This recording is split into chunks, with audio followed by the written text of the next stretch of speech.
So we are almost heading into the next year, and everything that we got out on and after the Labor Day weekend. It's been good, almost 7 weeks now that we have planted out the tomatoes. So what we are doing today is doing. It's not going to be a quick episode. It's going to cover a lot of things.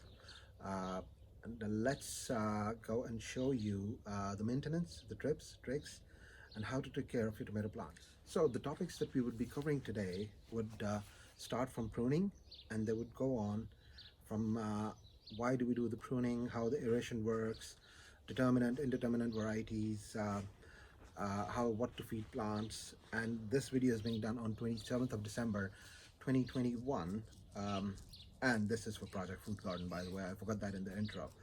So let's go and start showing you each and every one of those in detail.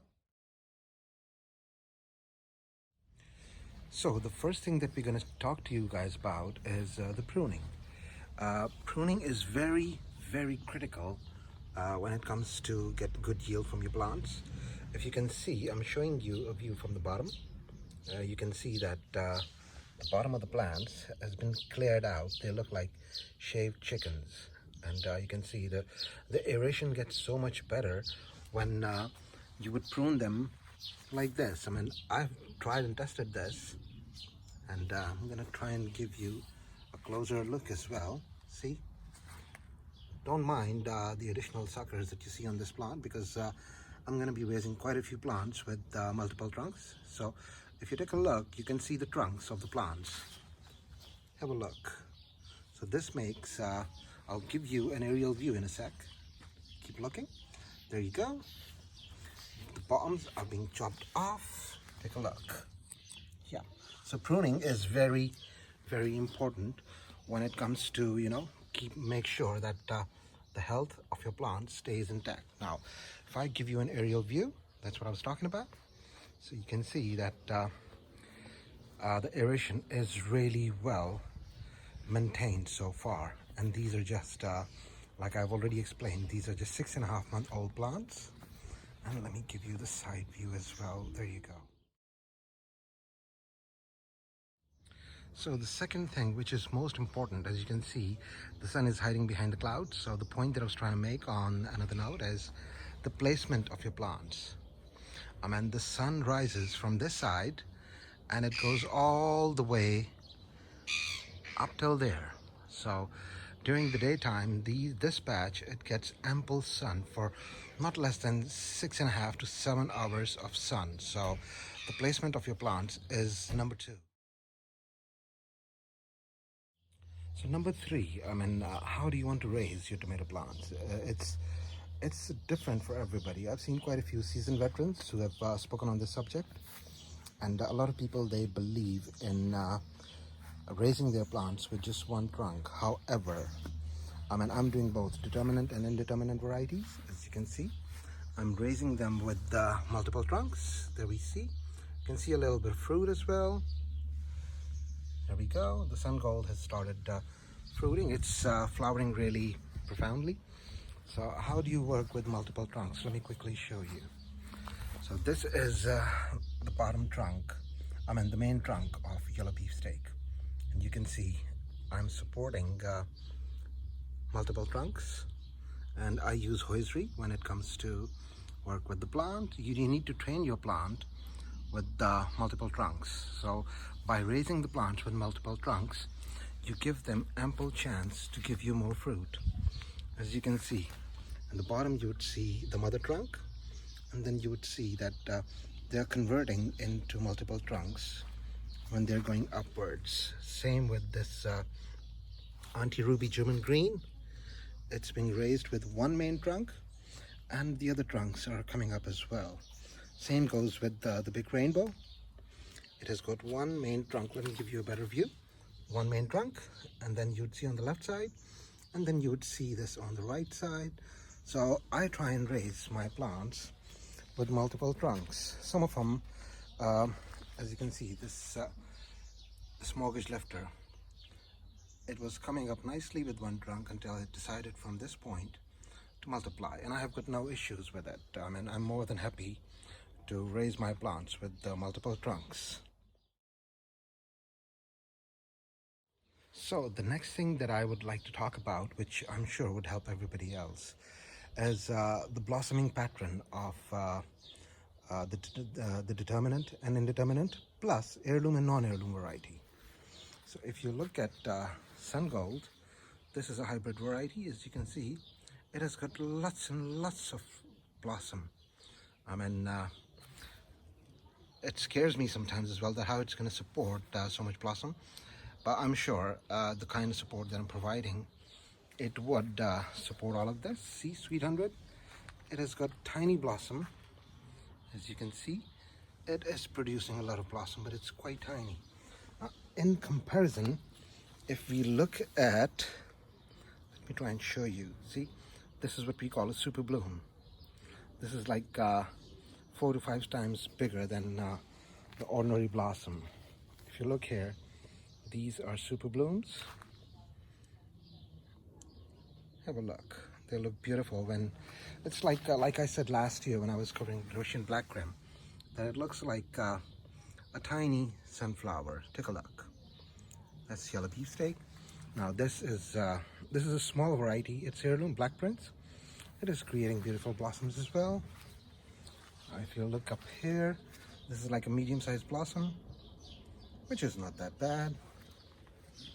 And then if we move on to the next side, and we'll show you solar flare. Take a look at the blossom. This is like massive, massive blossoms that these plants are creating. If we come on to San Marzano, look at that. Beautiful blossom, and which is comparatively quite bigger as we, if we compare that with the hybrid varieties.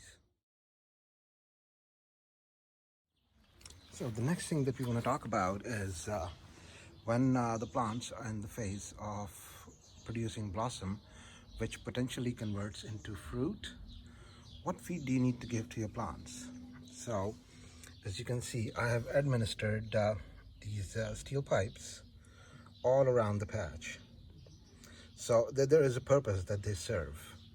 When I would give potash and tomato fertilizer, I would use these holes, and they've been adjusted in a way that when I would drop the liquidized potash and liquidized fertilizer, it would go straight into the vein of the plant. And I've managed to do that pretty much in all patches.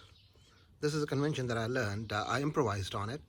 You know, when you grow trees, you put a fiber pipe on the side of the tree to give it feed. So I've improvised and I've used these metal pipes, as you can see, to give potash and fertilizer.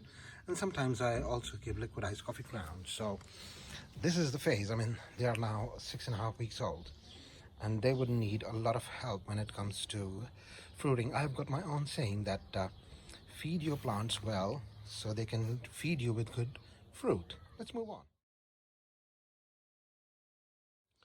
So the next thing that I'm going to talk about is the support. See, when a human being is born, they say that it's the most helpless baby. So remember that metaphor.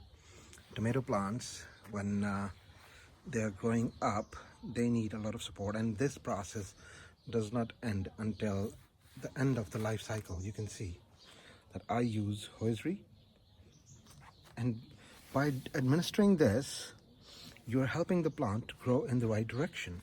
And guess what? That direction is also in your control. So the way you will train your plants, see, they'll grow exactly in the same way.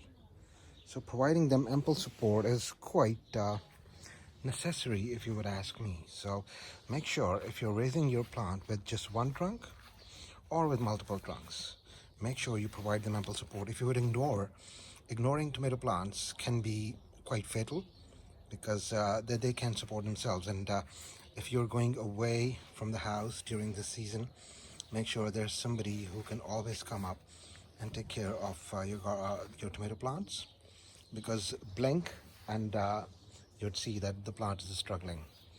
And pruning, by the way, the thing that I spoke about earlier, they need pruning every third or fourth day, because in this season they grow exponentially. So far we have discussed everything that happens in an ideal state of affairs, where you're taking care of the plants and they're blossoming and they would start fruiting and everything would go well. But there are certain unforeseen times where you can get infestation in forms of aphids and psyllids. So make sure, if you are a gardener, you would know what I'm talking about. See, always check both sides of the leaves to see if there's anything. So far my garden has always been organic, and I never had any infestations. I did have a minor infestation on my strawberry patch, which was taken care of. Exhibit A, this is Charlie Scott Wartime. It's an heirloom variety, and it's doing really good so far. And I check my plants almost every second to third day to see if there's a potential infestation, which is not the case in our garden.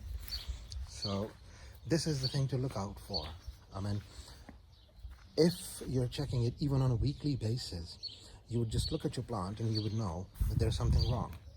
Normally they look medium to dark green, and I can see the color through the eyes of the camera. It's the color of the plants is really good. Their height is good, their health is good, but if there would be, God forbid, an infestation, we would know straight away. So the next thing that we would like to focus on is the hydration routine of the plants. That you have to ensure that you are quite religious when it comes to water your plants. If you would ignore their hydration, they would suffer malnutrition, and it would impact the quality of the fruit, and it can have a bad impact on overall health of the plant. So you can see that I have made aisles which are like from here to here. It's been built in a way that when I put water in there, it holds the moisture. And if I come onto the main patch, you would see that there are lots of wood shavings.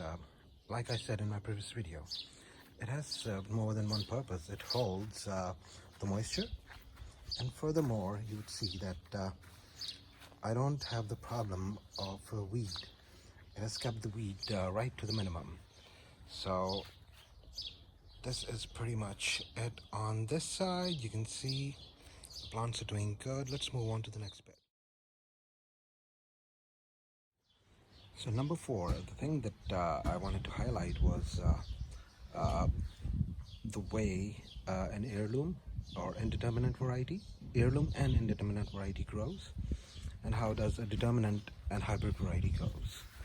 So if you can see at the trunk here in the bottom, this is Black Prince. This is an indeterminate variety which would fruit till the end of the season, and you can see the trunk is really healthy. If you look at yellow beefsteak, let me try and give you a better view. It's the same. It's heirloom and indeterminate variety, which would again fruit till the end of the season.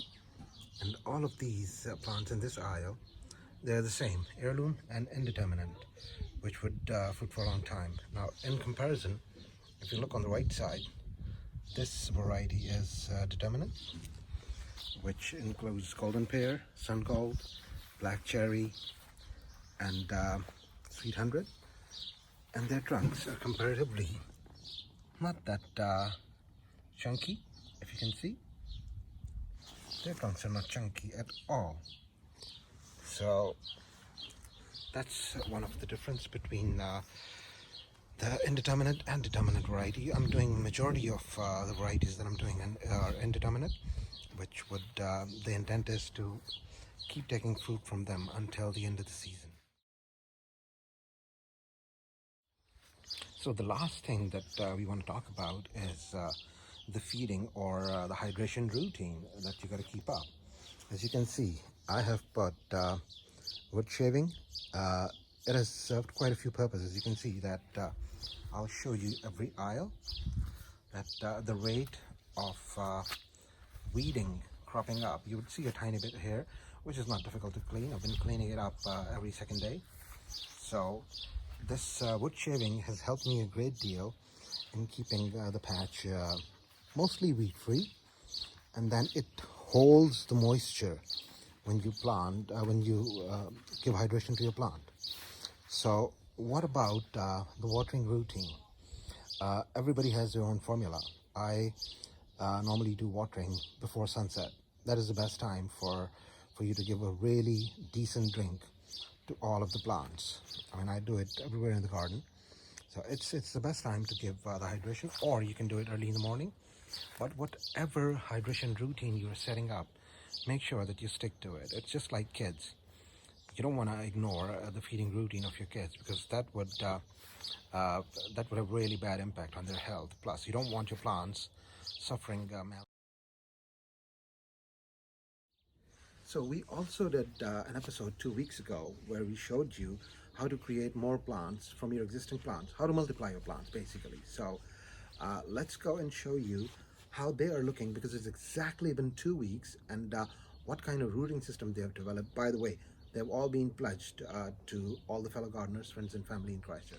So I remember exactly 2 weeks ago, we showed you how to create more plants from your existing plants. So the suckers that you chop off and throw away, you can put them in jars like these, and you can see that the rooting systems that they've developed, this is just 2 week work. See, beautiful set of roots they've developed. Man, the Mortgage Builder is looking good, so is San Marzano, so is Crosslessy, so is Black Prince. You can see, nice set of fruits, so is the Brandywine. So these are already being pledged, and I'm handing them away for free. So I'm quite happy to see that as well. So this was comparatively a long episode, but like I said in the beginning, that there is no way for me to, swing the magic wand and give you everything in 2 minutes. So I hope everything that we have shown you today would help you in maintaining your plants. It's a very critical time. You don't need to blink and leave a bad impact on the health of the plants, because the plants, as you have seen in whatever details we've shown you, they are profoundly blossoming. It's converting into fruit as well. Sun Gold is already has started fruiting. Moneymaker has started fruiting, and we've shown you the indeterminate blossom and determinate blossom. In other words, a blossom on an heirloom variety, which is absolutely amazing. I love super blooms. And we have also shown you on Sweet 100 and Golden Pear and Sun Gold. So I hope today's episode would help you. Drop your feedback in the comments. Really appreciate everybody who has subscribed to the channel in the last 20 days. We have got quite a few new people who are following us, so we would like to welcome you to Project Food Garden. So drop us your comments, like I said before, and wherever you are, have a lovely morning, afternoon, evening, and night. We'll see you soon with another episode. Goodbye.